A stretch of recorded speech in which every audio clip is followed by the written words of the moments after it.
Welcome to the 5 Week Linguist Show. This week, we're in our series of ideas for language teachers and things to save your sanity, right? Things to have in your repertoire. And these activities work with a bit of adaptation for A, B, and C, novice, intermediate, and advanced, words, phrases, sentences, paragraphs, connected paragraphs, etc., just with a bit of adaptation. And I hope that you find some useful activities for your repertoire. So, the first activity or series of activities that I wanted to talk about are activities that involve shopping. So, shopping is such a fun real life context within which to work.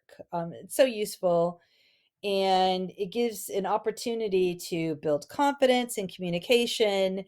And there's so many opportunities here to engage in target language culture as well as review a lot of grammar and vocabulary from really any textbook series, curriculum, etc.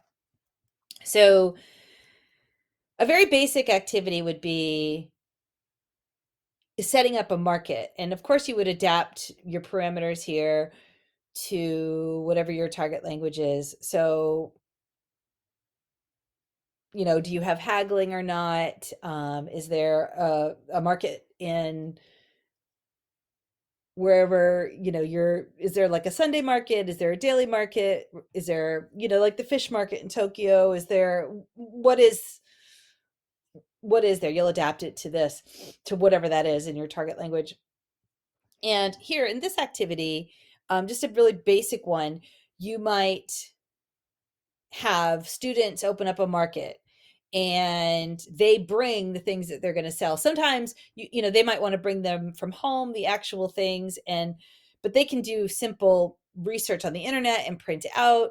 They can also just take index cards and at the very least draw a picture of it and write the target language word, and then they set up their markets. And you would have the class switch off being market sellers and shoppers. You would find a way to have target language currency. Obviously, probably not real.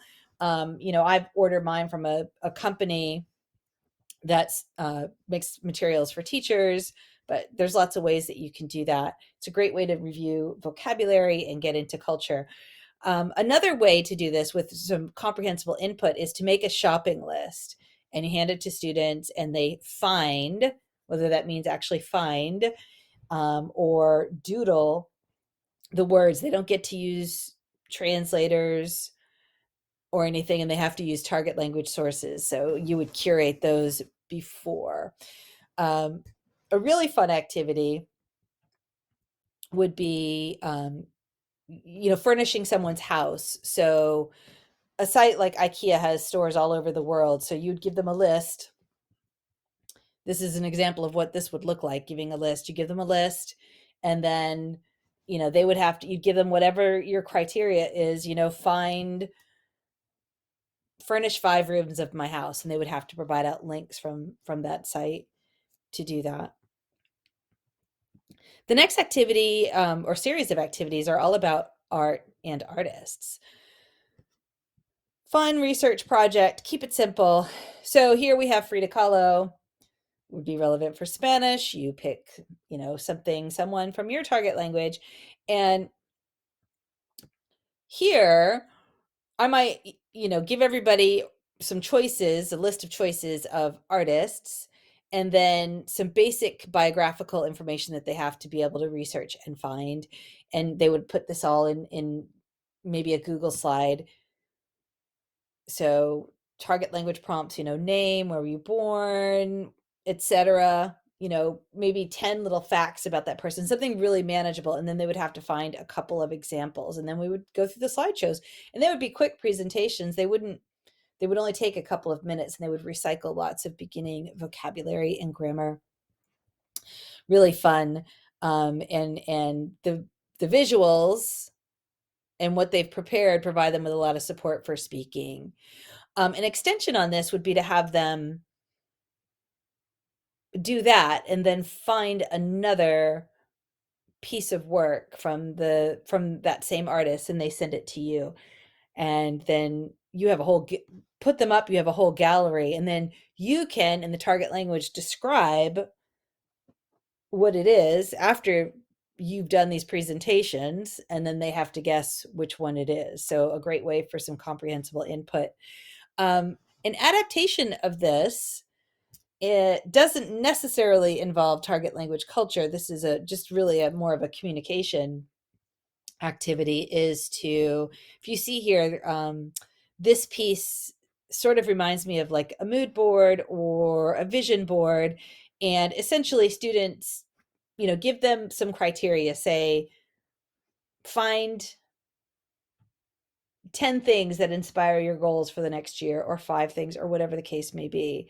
And then they make something, they put it together. It can be traditional scissors, paper, and glue, or it can be something like a Google slide or a, Canva slide, where they're kind of curating these things and then they write about them or label them in the target language.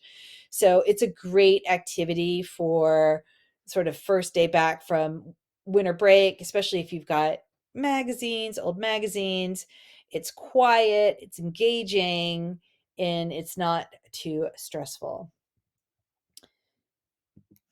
The next activity is fashion show. So a few ways to do fashion shows for beginners. So the most basic way is to have, students or groups of students, pairs of students, one models and somebody else describes what they're wearing in the target language. It's fun. It's like zero prep. They have to memorize it. So they're saying things over and over again. They always put fun twists on it. Um, because kids are creative and fun. As you are working up to this, you can do this, have everyone stand up and you describe what different people are wearing in the target language, and then they have to sit down if it's them, once you've eliminated them. Sort of a low prep way to do it. A way to extend this activity is to do make this into a research project. And it can be a really short research project. So you could hand out different periods of time or different people, whatever your focus would be. So, for example, maybe you would have somebody find Cortez or Montezuma, right? And you would have them find a primary source that shows somebody from that time period, or the person, or the whatever the criteria that you gave. And then it's all in one slideshow. And then that would be the model, and they would have to describe what those people were wearing. And so it's a great way to get some culture in there as well. It can be any period of history, or anywhere in the world. It can be traditional outfits. It can be different countries, different periods of time, etc. Things from different stores could be another theme, which I think is a fun way to do modern culture. What someone from Zara is wearing, or what someone from, Printemps is wearing, or whatever the case may be, whatever your target language stores are, which are the same for many of us because, the world's becoming so global. Another research project here, very simply, is food. And I think it's a really popular research project.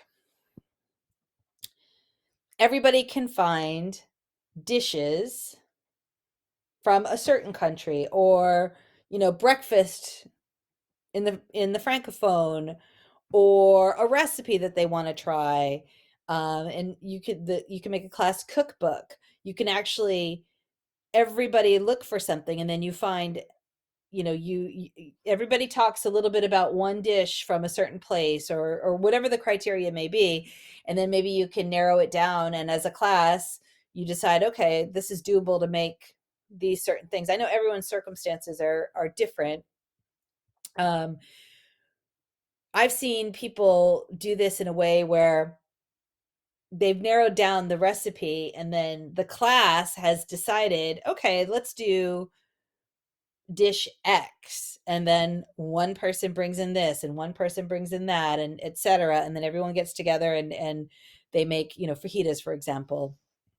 And it's really fun way to get some exposure to different foods, even if you're not eating them. It's a really simple, basic thing, and to learn about the names of common foods that they'll hear, and in some cases to try something new. And I've seen this has been done, and then the teacher can actually cook or even find one dish. I live in a place where I can easily find ready-made Spanish foods, and it's really simple for me. Just when I'm at the supermarket, I can pick up a few little things and then make it into a taste test, and then put them all out on a table another day. So really simple, like, some bread and some, Spanish tortilla and olives and that kind of thing. And it's almost like a little buffet, and they get to try all these different foods, and then, put on a piece of paper and a clipboard, and they have to say what they like and what they don't like. And then we talk about it. So there's lots of different ways that we can do this in a way that will save your sanity, some nice change of pace that isn't terribly difficult to do.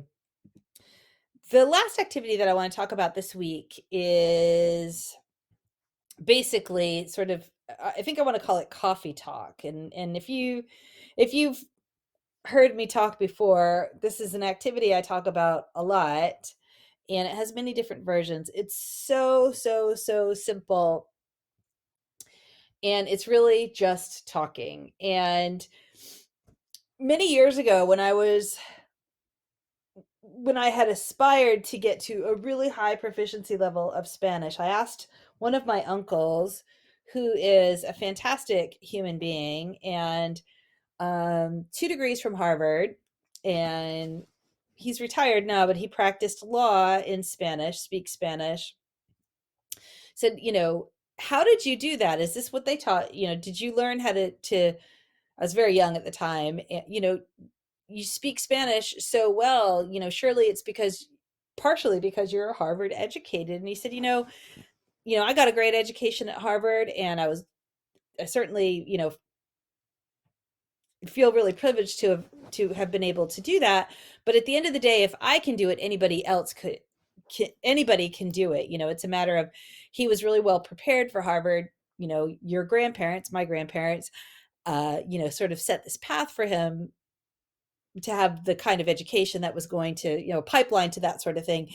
But set all of that aside, that's nice. But at the end of the day, really learning languages is about, sit down and get a beer and talk to somebody. And of course that you can't do that in maybe adult education, but certainly not in most contexts. But I think the big takeaway is it's about connecting with people and relaxing and feeling comfortable and breaking bread with them, or having a cup of tea or a cup of coffee or whatever it is, and talking.